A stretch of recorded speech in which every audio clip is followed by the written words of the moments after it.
하나님 말씀 보겠습니다. 다 함께 마태복음 6장 9절 10절을 보겠습니다. 마태복음 6장 9절 10절.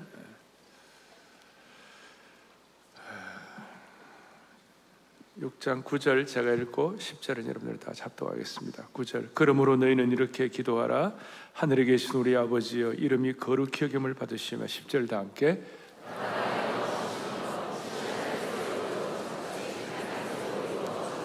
아멘. 하늘에서와 같이 땅에서도라는 제목으로 오늘 웩 선교회가 있습니다. 시티 스터드. 너무나 제가 어릴 때부터 은혜 받은 귀한 분이신데, 웩 선교회 지금 세계 국제 총재로, 있을 수 없는 일이 한국 분이, 근데 의사세요. 연세대 의대 졸업하시고 외과 의사신데 네 분이 다 의사시고, 오늘 물어보니까 사모님 되시는 선교사님이 수술을 더 잘한대요. 그런데 우리 아프가니스탄에서 사역하시고 너무 귀한 우리 선교사님을 모셨는데, 오늘 웩 선교사님들도 오늘 여기 몇 분들 오셨습니다. 나중에 마칠 때 소개하고 진심으로 환영하고 박수로 크게 따뜻하게 환영하겠습니다.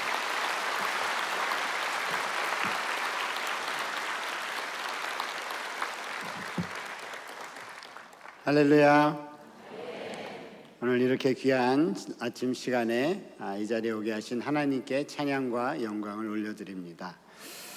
그리고 우리 오정현 담임 목사님과 또 교회 이렇게 초대해 주시고 늘 저희 웩의 사역을 지원해 주시고 선교사를 보내주신 여러 성도님들 한 분 한 분에게 주의 사랑과 은혜가 넘치기를 축복합니다. 특별히 이번에 WA 총회를 하시면서 많은 분들이 여러 가지 역할로 자원봉사를 하신다고 들었는데, 봉사하시는 손길마다 하나님이 은혜 더하여 주실 줄 믿습니다. 제 소개, 담임 목사님 소개해 주셨는데 잠깐 드리고 오늘 말씀을 생각해 보려고 합니다. 저는 원래 선교사가 되기 전에 서울에 있는 어떤 병원에 외과 과장으로 일을 했었습니다. 2001년이었는데 30대에 뭐랄까 이런 마음이 들어서 40대, 30대 인생의 황금기에 뭐를 할까 해서 단기 선교를 갔었습니다. 여러분 단기 선교도 가시죠? 네.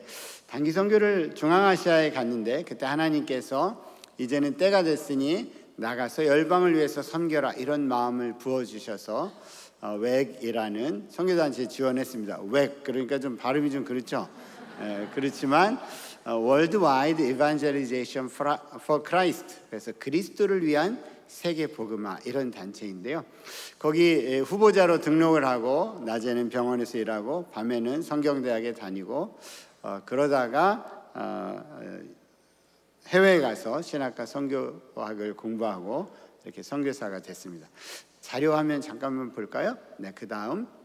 네, 그래서 이슬람이 99.9%인 나라에 가서 정부병원에 들어가서 사역을 했습니다. 그 다음, 그래서 아내는 주로 수술을 많이 했고, 그 다음 저는 수술도 했지만 의대생들과 의과대학 교수진을 가르치는 그런 사역을 아주 기쁘게 하였고요.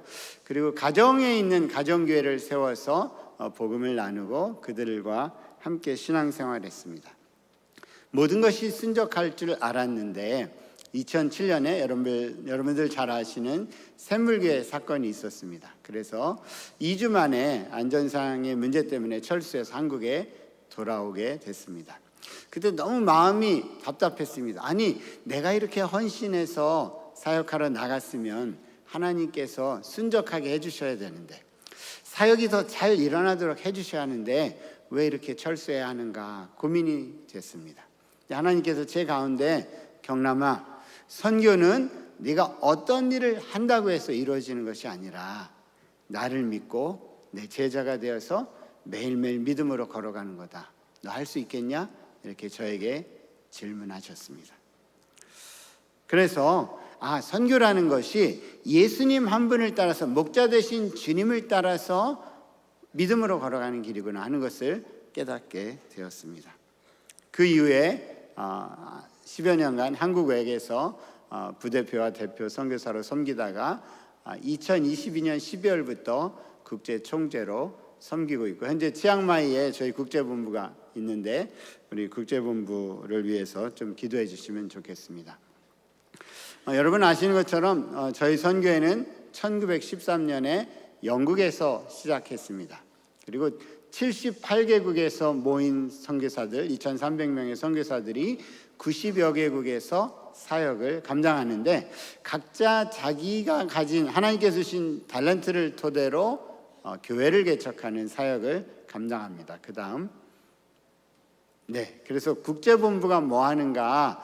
사실 저희 국제본부는 제가 말씀 중에도 잠시 말씀드리겠지만, 외기라고 하는 2,300명의 선교사들이 한 방향으로 나아갈 수 있는 선교 전략을 만들고, 그리고 선교사들이 영적으로 갱신되고 새롭게 되어서 계속해서 교회를 세울 수 있도록 섬기는 역할을 합니다. 지금 98년 동안 영국에 있던 본부를 선교지로 옮겨서 태국 치앙마이에서 선교 본부를 세워서 그 선교 본부에서 비서구 교회 지도자들이, 오늘 여기 WA 하는 것처럼 비서구 교회 지도자들이 와서 함께 선교를 논하고, 또 젊은 다음 세대가 와서 선교 훈련을 받고 열방을 향해 뻗어나가는 그런 선교 운동이 일어나도록 건물을 마련하려고 하고 있습니다. 여러분 기억날 때마다 꼭 기도해 주시기를 바랍니다. 자, 오늘 이 시간 하늘에서와 같이 땅에서도라는 제목으로 기도와 제자의 삶, 예수님의 제자는 어떻게 기도해야 하는가, 기도와 선교는 어떤 관계가 있는가, 여러분들하고 함께 나누어 보려고 합니다. 사실 신앙인으로서 기도가 무엇인지 모르는 사람은 단 한 명도 없을 것입니다. 예배 시간에도, 경건의 시간에도, 교회 와서도 기도하고, 골방에서도 기도하고, 여러분 자신을 위해서도 기도하고, 또 세계의 선교를 위해서도 여러분 기도하실 것입니다. 여러분에게 기도는 무엇입니까? 많은 이들이 기도는 하나님께 내 상황을 말씀드리는 것이다. 기도는 하나님께 간청하는 것이다. 기도는 하나님께서 내 삶의 현장에 개입해 주기를 원하고 그 개입하심을 보는 것이다. 그래서 기도가 우리의 상황을 바꾼다고 우리는 고백합니다. 그래서 부르짖으라 여호와께서 내게 응답하시리라 하는 말씀을 붙잡고 우리가 기도하지 않습니까? 그렇습니다. 누가복음 11장 8절에 보면 한밤중에 손님을 맞이한 한 사람의 이야기가 나옵니다. 그런데 예수께서 뭐라고 하시냐면, 내가 너에게 말하노니 비록 벗됨으로 인하여는 일어나 주지 아니할지라도 그 간청함을 인하여 일어나 그 요구대로 음식을 내어줄 것이라고 예수님 말씀하셨습니다.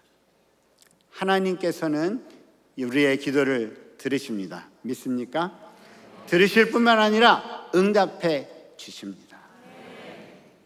그런데 기도에 있어서 더 중요한 요소가 있는데, 오늘 주님께서 가르쳐 주신 기도 전반부를 토대로 중요한 요소 3가지를 살펴보도록 하겠습니다. 제자의 기도 생활 3요소. 오늘 말씀 9절과 10절 다시 한번 우리 한 목소리로 읽어볼까요? 시작. 그러므로 너희는 이렇게 기도하라. 하늘에 계신 우리 아버지여, 이름이 거룩히 여김을 받으시오며 나라가 임하시오며 뜻이 하늘에서 이루어진 것 같이 땅에서도 이루어지이다. 아멘. 첫 번째로, 제자는 하늘에 계신 우리 아버지의 이름이 거룩히 여김을 받으시도록 기도해야 합니다. 한번 따라해 보실까요? 하늘에 계신 아버지의 이름이 거룩히 여김을 받으시도록 기도하자.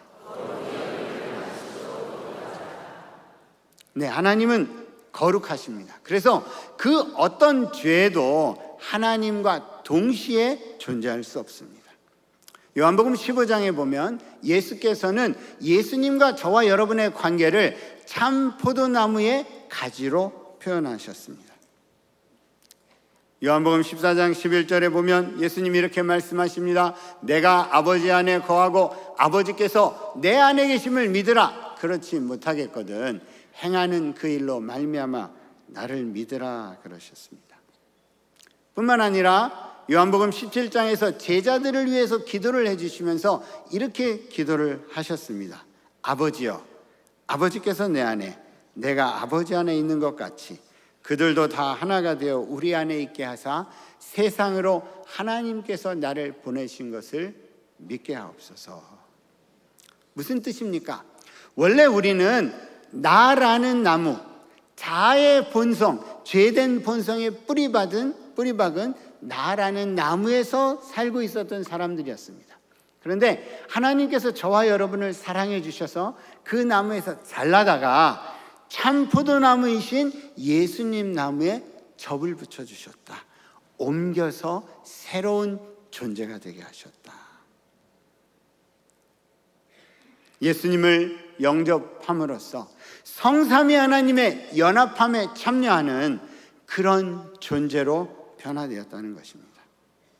그렇기 때문에 하늘에 계신 우리 아버지 하나님의 이름이 거룩히 여김을 받으시게 하려면 다른 것이 아니라 우리 안에 죄를 지닌 채 살아갈 수는 없다는 것입니다. 예수 그리스도의 보혈의 공로로 말미암아서 우리가 깨끗게 되었는데 그 존재로 살아가면서 어떤 때는 내가 하고 싶은 대로, 어떤 때는 주님이 원하시는 대로 이렇게 살아가기는 불가능하다는 것입니다. 우리 한번 갈라디아서 2장 20절 말씀 함께 한 목소리로 합독합니다. 시작. 내가 그리스도와 함께 십자가에 못 박혔나니 그런즉 이제는 내가 사는 것이 아니요 오직 내 안에 그리스도께서 사시는 것이라. 이제 내가 육체 가운데 사는 것은 나를 사랑하사 나를 위하여 자기 자신을 버리신 하나님의 아들을 믿는 믿음 안에서 사는 것이라. 아멘. 무슨 뜻입니까? 이 말씀이 의미하는 바는 무엇입니까? 다른 말로 아주 쉽게 말하면 예수께서 여러분 한 분 한 분 안에 계신다. 안에 계셔서 여러분이 어디를 가면 예수님이 그 자리에 함께 가신다. 여러분이 어떤 말을 하면 예수님이 그 말을 하는 것을 알고 계신다. 여러분이 마음속으로 생각만 하고 있어도 그 생각을 예수님께서 같이 하고 계신다. 웃으며 이야기하지만 속으로 쓰린 마음이 있다. 그럴 때 예수님이 그 마음의 중심도 알고 계신다. 다른 사람은 아무도 몰라도 우리 마음의 동기를 주님이 알고 계신다. 뿐만 아니라 주님께서 여러분과 함께 계시기 때문에 참 포도나무의 뿌리에서부터 올라오는 성령의 수액으로 말미암아서 우리 자신이 어떤 존재로 어떻게 살아가고 있는지 성령께서 깨닫게 해주신다는 뜻입니다. 그리고 돌이키도록 내 마음대로 다시 살려는 나의 탄성을 그쪽으로 가려고 하면 돌이킬 수 있도록 우리를 도와주십니다. 주님께 나를 온전히 내어드리도록 우리를 이끌어 주십니다. 그럴 때 하나님께서 온전히 그 이름이 거룩히 여김을 받으십니다.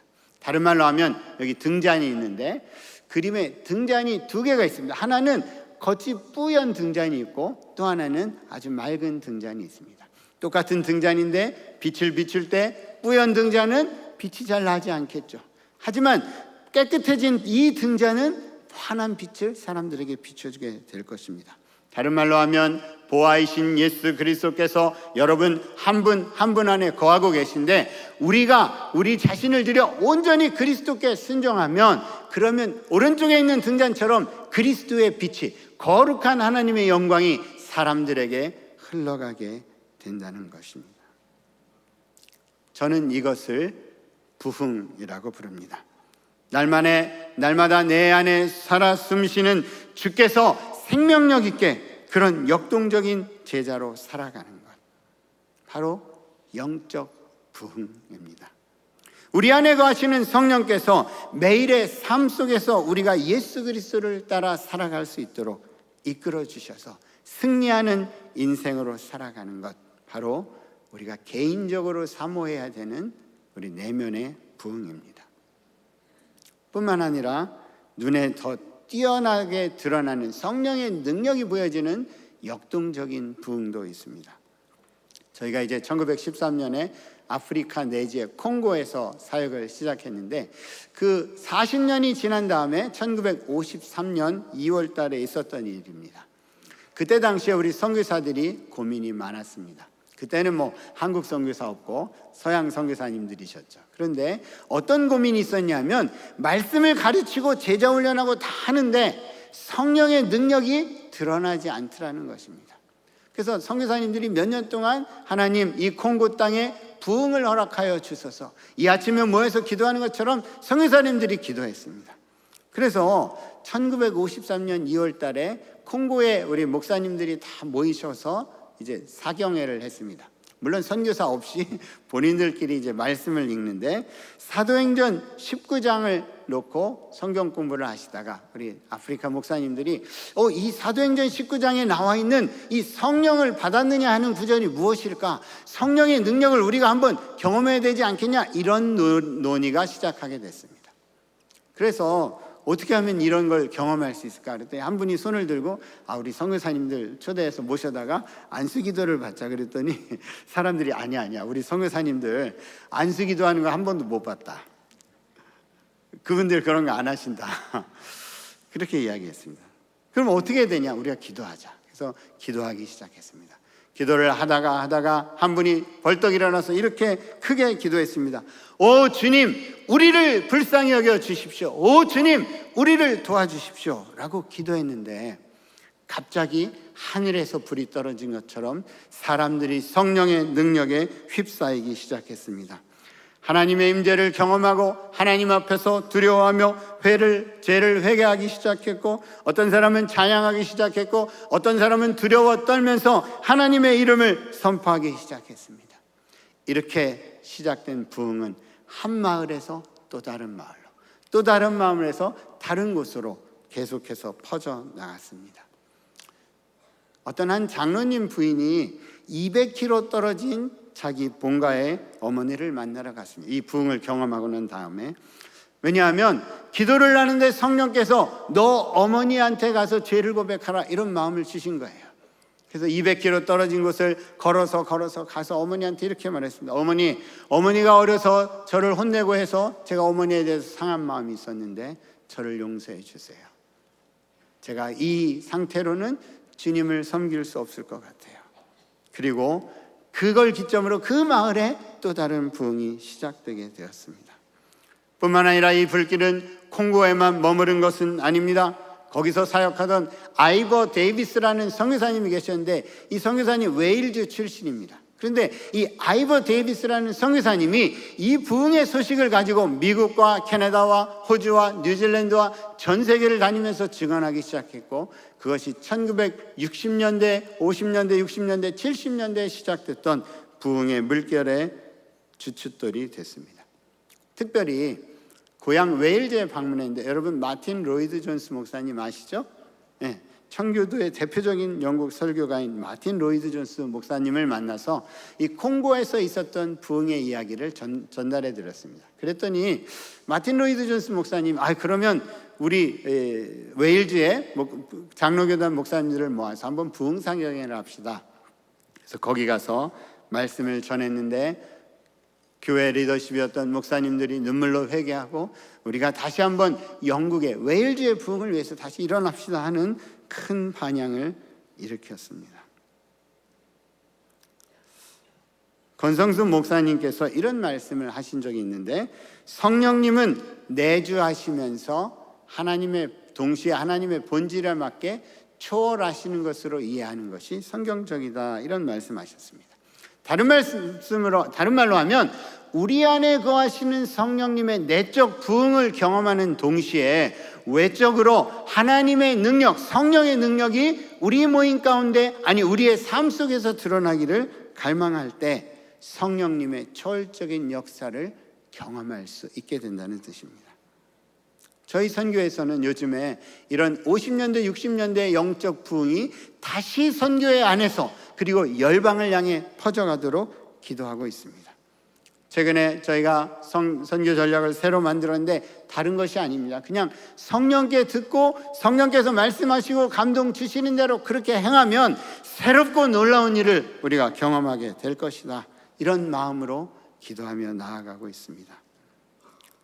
사랑하는 여러분, 우리가 전심으로 부흥을 사모할 때 성령께서 역사하십니다. 사랑하는 여러분, 부흥을 사모하십시다. 70년대, 80년대 한국을 휘감았던 그 부흥을 다시 보기 원하지 않으십니까? 사모하면 주께서 불길을 다시 활활 타오르도록 일으켜 주실 것입니다. 그런데 불이 타오르려면 한 가지 필요한 것이 있는데, 우리 안에 있는 죄를 치우는 것입니다. 여러분, 난로에 불을 뗄 때, 바베큐 좋아하시죠? 난로에 불을 뗄 때 재가 많이 거기 쌓여 있으면 불이 잘 타든가요? 잘 안 탑니다. 그렇죠?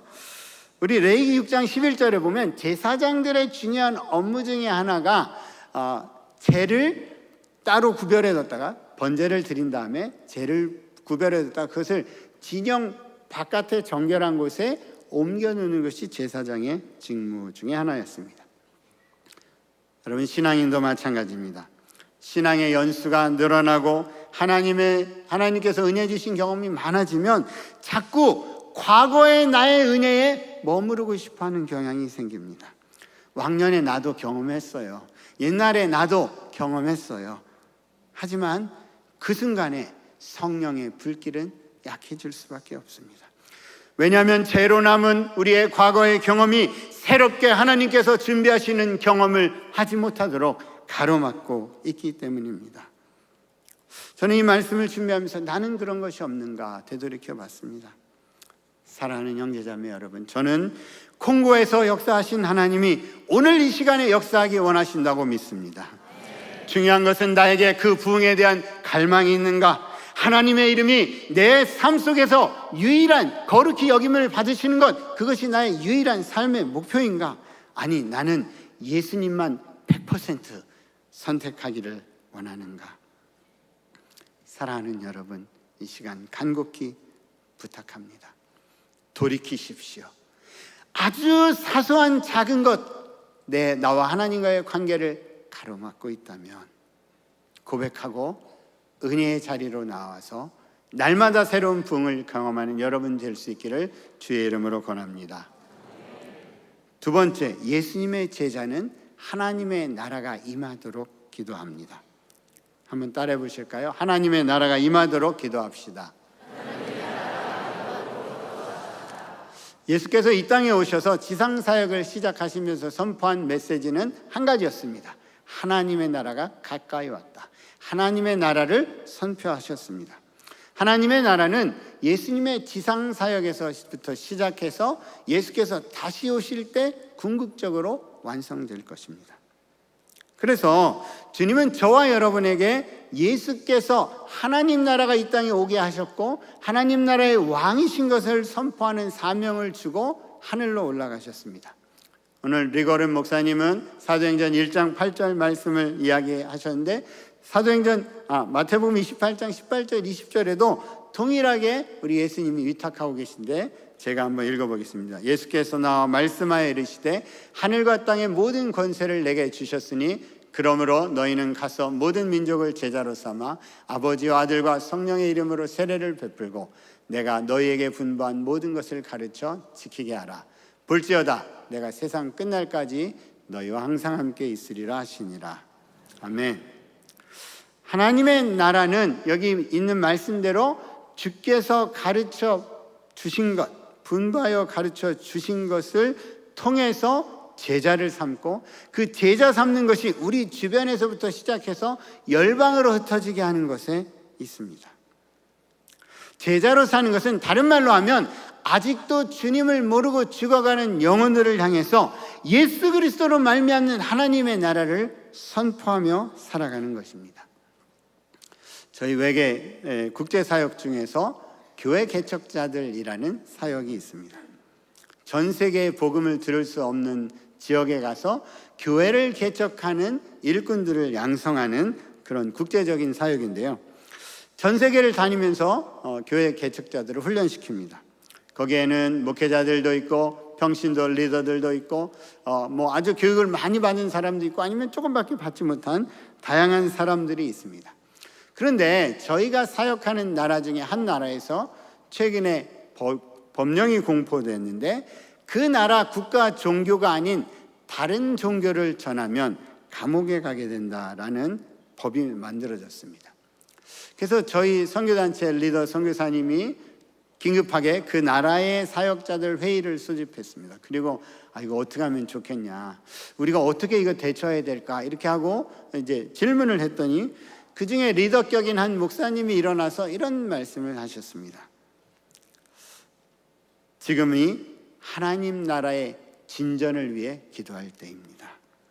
상황이 나아지지 않을 것입니다. 그러나 우리는 이 소중한 진리의 복음을 아직 듣지 못한 이들을 위해서 위험을 감수하고 나아가서 전해야 합니다. 그게 우리에게 필요한 유일한 일입니다. 아주 단호하고 믿음 가득 찬 목소리로 그분은 선포했습니다. 그 목사님은 하나님 나라가 이 땅 가운데 왔다고 선포하는 것에 그의 인생과 가족과 목숨까지도 걸었던 것입니다. 사도 바울 선생님 골로새 교인들에게 이렇게 권면합니다. 한번 읽어볼까요? 골로새 4장 3절과 4절 시작. 또한 우리를 위하여 기도하되 하나님이 전도할 문을 우리에게 열어주사 그리스도의 비밀을 말하게 하시기를 구하라. 내가 이 일 때문에 매임을 당하였노라. 그리하면 내가 마땅히 할 말로써 이 비밀을 나타내리라. 아멘. 주님은 이 아침에 골로새 교인들이 하나님 나라가 선포되도록 기도했던 것처럼 우리에게 기도하라고 저와 여러분을 초대하고 계십니다. 그런데 통계 자료를 보면 너무나도 많은 사람이 복음을 듣지 못하고 있는데, 여러분 이 통계 자료에 보면 전 세계에 17,000개쯤 되는 민족이 있는데 그 중에서 미전도 민족, 다른 말로 하면 기독교인이 2% 미만인 그대로 남아 있습니다. 여러분 오른쪽에 있는 그래프를 보시면 1900년부터 2000년대까지 복음이 선포돼서 하나님 나라를 알게 된 지역이 무려 25%나 진전이 있었습니다. 그런데 지난 25년 동안 복음이 넓어진 확장된 지역을 보면 1.2%밖에 되지 않습니다. 무엇을 말합니까? 우리가 더 시급히 나가서 복음을 전하지 않으면 사람들이 복음을 듣기가 점점 어려워지고 있다는 뜻입니다. 그 다음 볼까요? 여기 지도에 모르는 사람들인데 주로 힌두교, 이슬람교, 불교 그리고 공산권에 사는 사람들입니다. 그런데 이 인구가 30억 명이 넘는데 그 중에 86%는 평생 살면서 예수 믿는 사람을 단 한 번도 만나지 못하고 죽는다는 것입니다. 그 다음 볼까요? 뿐만 아니라 그 중에서도 기독교인이 0.1%인 민족들, 여기 점 찍어놨는데 초록색은 이슬람교, 감귤색은 힌두교, 노란색은 불교를 믿는 사람들인데 기독교인이 0.1% 이하이기 때문에 누군가 가서 복음을 전해주지 않으면 복음을 들을 수 없습니다. 인구수로 20억 명이나 되고 민족수로는 4,900개의 민족이 됩니다. 이들은 누가 가서 말하지 않으면 예수님이 누구이신지, 어떻게 해야지 우리가 찾은 인생의 길과 진리와 생명이신 그분이 누구이신지 알 길이 없습니다.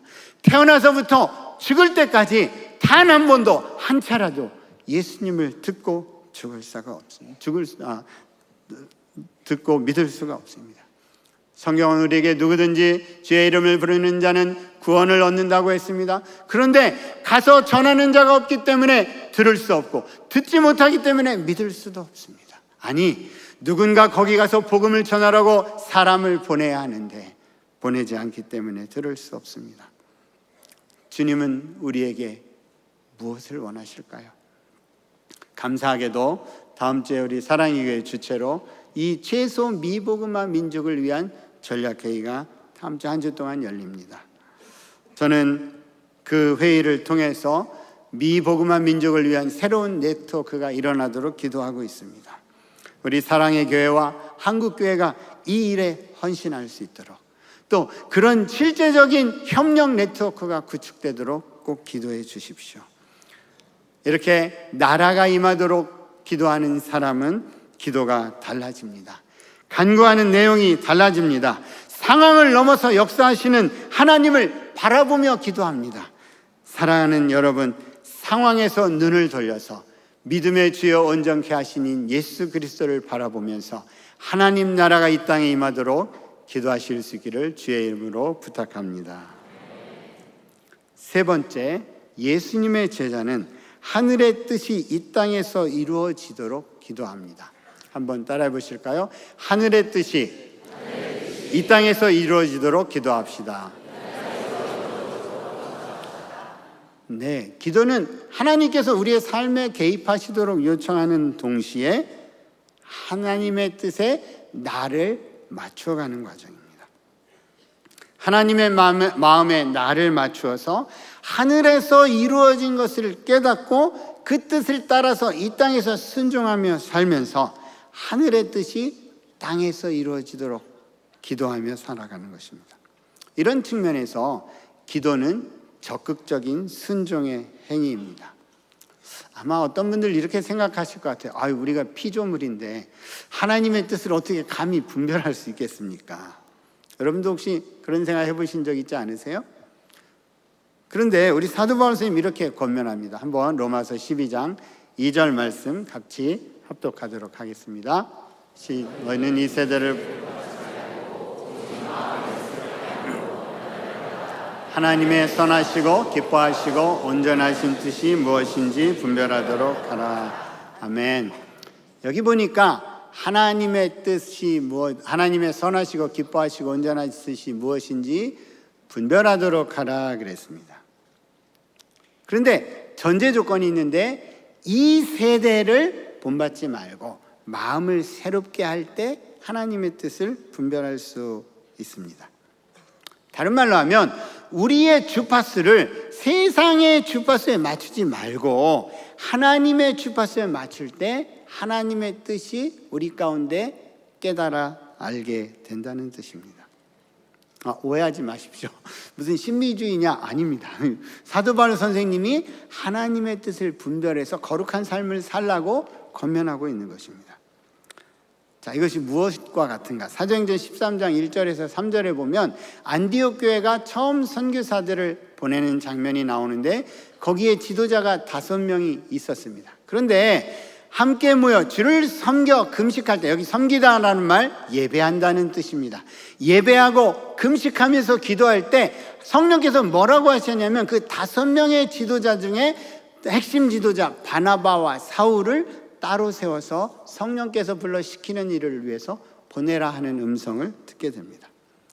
우리 상식적으로 생각하면 안 되죠. 그렇죠? 제일 중요한 사람이 교회에 남아야 될 것 같은데 그 사람들을 열방을 향해 보내라. 상식 밖의 일을 우리가 행할 수 있게 된다는 뜻입니다. 어떻게 이런 일이 일어날 수 있을까요? 우리 에베소서 2장 4절부터 7절 말씀 한번 제가 한 절 읽고 여러분이 한 절 읽겠습니다. 긍휼이 풍성하신 하나님이 우리를 사랑하신 그 큰 사랑을 인하여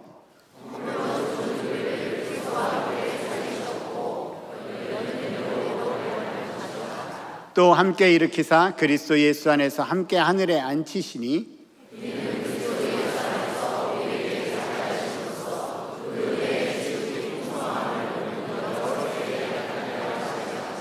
아멘. 여기 보니까 하나님이 사랑으로 저와 여러분을 구원하여 주셨다고 말합니다. 허물로 죽었던 우리를 그리스도와 함께 살리셨다. 무슨 뜻입니다? 그리스도께서 우리 안에 거하는 존재가 되어서 그리스도의 부활의 능력이 그 생명의 능력을 부여받은 존재로 우리가 살아가도록 새롭게 다시 재창조되었다는 뜻입니다. 그런데 여기까지 다 압니다. 그런데 함께 부활하신 주님과 함께 이렇게 해서 능력을 부여해 주셨는데 어디까지 부여해 주셨는가? 그리스도 예수 안에서 하늘에 앉혀주셨다. 다른 말로 하면 우리가 예수님과 연합되어 있는데 포도나무의 가지로 붙어 있는데 그 붙어 있는 권한이 어디까지 있는가? 하늘 보좌 우편에 앉으셔서 전 우주 만물을 다스리고 있는 예수 그리스도의 그 능력에 참여해서 하나님께서 하늘에서 하고 계신 일을 그것을 깨닫는 존재로 바뀌었다는 것입니다. 그래서 우리는 보좌 우편에 계신 예수께서 바라보고 계신 것을 함께 보면서 그것이 이 땅에 일어나도록 그렇게 기도할 때, 그 권세를 사용해서 살아가고 사역할 때, 그럴 때 하나님의 은혜의 지극히 풍성함이 온 세계 열방 가운데 드러나게 되는 것입니다.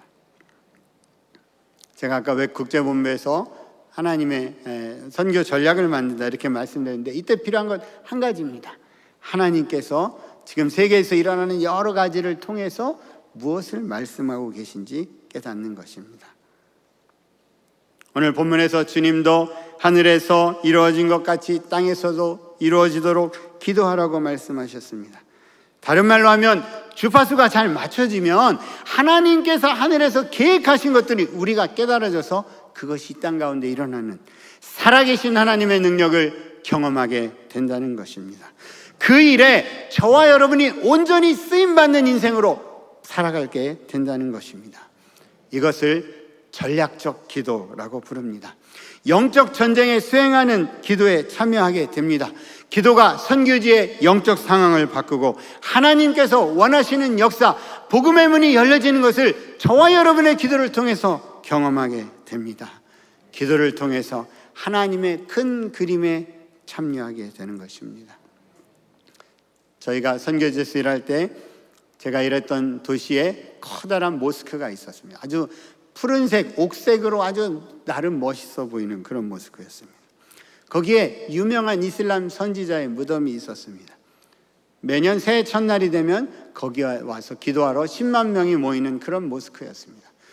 기도하면 병이 낫는다고 사람들이 믿었기 때문입니다. 실제로 제가 일한 병원에서 거기 사람을 보내서 진짜 불구인지 확인하고 그 다음에 행사를 한 다음에 나았는지 확인할 정도였습니다. 전 세계에서 단기팀이 왔는데 그 소식을 듣고는 우리 선교사들이 기도하면서 이 사단의 속임수, 영적인 견고한 진이 무너지도록 기도해야 되겠다. 그래서 오는 단기팀마다 거기를 돌면서 기도하기 시작했습니다. 한 1년 기도했더니 그 다음에 어떤 일이 일어나는가? 더 이상 기적 같은 기적? 아무것도 일어나지 않는 것이 됐습니다. 할렐루야. 영적 기류가 바뀌게 됐어요. 하나님께서 기도하라고 하실 때 기도할 때 영적 기류가 바뀌었습니다. 또 이런 일이 있었습니다. 제 제자 중에 한 사람, 이슬람 선생인 사람이 있었는데 어느 날 저에게 찾아왔습니다.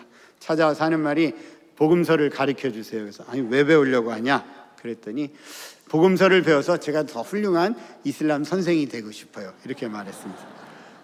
그래서 제가 이렇게 기도하면서 듣는데 성령께서 제 마음에 담대해라 이런 마음을 주셨어요. 그래서 제가 나는 이슬람 경전이 하나님의 말씀이라고 믿지 않습니다. 그랬더니 이 사람이 불같이 화를 내고는 집에 가버렸습니다.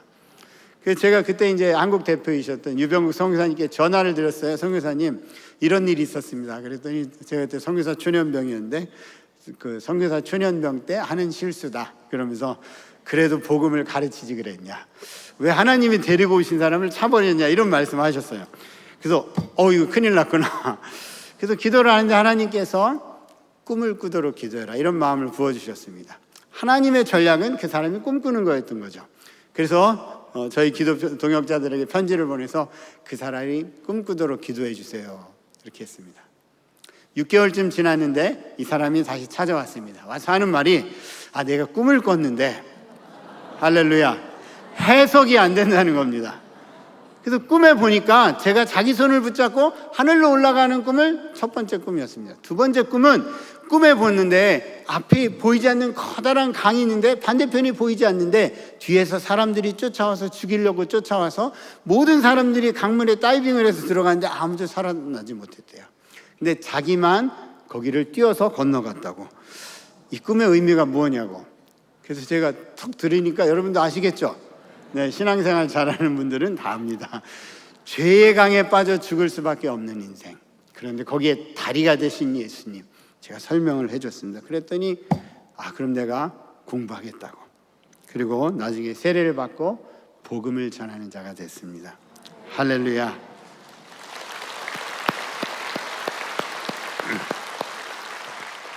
성경에 나와 있는 신앙의 선조들은 바로 이렇게 하나님의 전략적 기도에 참여하는 사람들이었습니다. 갈렙은 그의 말년에도 하나님의 뜻을 깨닫고 이 산지를 내게 주십시오. 여호와께서 약속하신 그 땅을 내가 정복하러 가겠습니다. 그리고 그 땅은 나중에 다윗이 이스라엘을 도읍하는 헤브론 귀중한 영적 유산이 되었습니다. 사랑하는 형제자매 여러분, 사랑의 교회는 한국교회 부흥회 때 시작되었습니다. 제자훈련과 선교와 기도를 통해서 지금 이 자리까지 성장해 왔습니다. 제자훈련을 통해서 말씀이 일상생활 속에 뿌리내리도록 사용하셨습니다. 얼마나 놀라운 일입니까? 부흥의 결과로 사랑의 교회가 있게 되었습니다. 저는 오늘 이 새벽 부흥 집회를 하면서 우리가 다시 한번 이 부흥의 불길을 사랑의 교회에서부터 열방으로 타오르도록 갈망하며 기도할 때라는 마음이 듭니다. 저 스스로에게 던지는 질문입니다. 선교사가 되었다고 25년간 내가 선교했다고 나는 진정한 제자인가? 아닙니다. 제자는 주님 오실 그날까지 주님을 닮고 성령의 능력으로 말씀을 선포하면서 무엇보다 예수님 한 분만으로 나의 전부가 되게 하고 오직 예수로 살아가는 삶, 그것이 계속 날마다 경험되는 인생, 그 사람이 참 제자입니다. 사랑하는 여러분, 부흥을 사모하십시다. 하나님의 나라는 영원합니다. 하나님의 복음은 주님 오실 그날까지 계속해서 전진해 나아갈 것입니다.